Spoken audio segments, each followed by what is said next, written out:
मैं अपने एक मुखलिस के साथ धूप में बैठा हुआ था।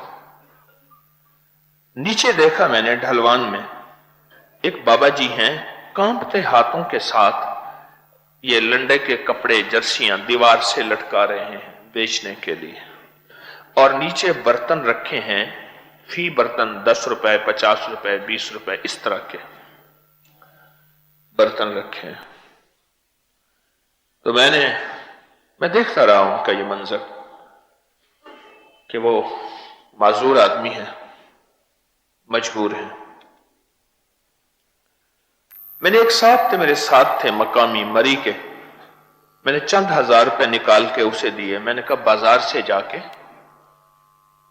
चने ले आओ ऐसे जो छिलका समेत भुने हुए हों, और 7 मुनक्का ले आओ, बड़ी किशमिश मुनक्का, बस ये 2 चीजें ले आओ, हम वजन ले आओ। अच्छा वो ले आया, मैंने वो दोनों चीजें ली और बाबा जी के पास गया। मैंने कहा बाबा जी क्या तकलीफ है?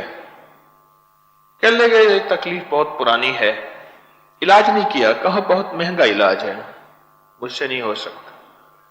मैंने पहले अपना दानिस्ता तारुफ कराया कि मैंने कहा तारुफ ना कराऊंगा तो बाबा किस चीज की अजमत नहीं लेगा। अल्लाह अपनी तारुफ करा के अपनी अजमत, अपने हबीब का तारुफ करवाता है अल्लाह। मैंने कहा मैं हकीम हूं, और मैंने दानिस्ता कहा बाबा जी मैं बड़ा मशहूर हकीम हूं। अपने मुंह मियां बिट्ठू, पता नहीं मेरा जज्बा क्या था, मेरी नीयत तो अल्लाह ही जानते हैं। और ये मैंने आपके लिए नुस्खा मंगवाया है, आप ये खा लें, 1 मुट्ठी सुबह, 1 दोपहर, 1 शाम।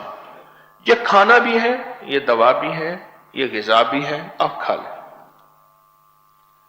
मैंने वो बताया, उनको दिया, बड़ा खुश हुआ कि मैं खाऊंगा। मैंने कहा आपका ये राशा, ये इस वक्त दुनिया की लाइलाज बीमारियों में है। क्या कहते हैं? पार्किंसन कहते हैं।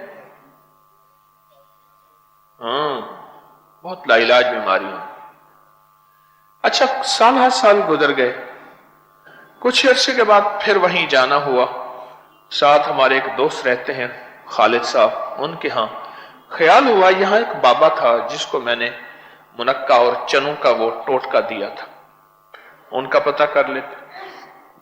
तो गया तो बाबा जी की दुकान, वही दीवार पे लटके हुए कपड़े और बैठे हुए थे पत्थर पे सामने। तो मैं जाके साथ बैठ गया। मैंने कहा बाबा मैं वही हकीम हूं जिसने आपको वो चने और मुनक्का दिया था। यकीन जानिए बाबा तो 18 साल के जवान की तरह ऐसे उठा और मुझे गले लगाया। अच्छा मैं गले लग के ना उसके हाथों और बाहों और बाजुओं की ग्रिप समझ रहा था कि इसके अंदर कितनी ताकत है।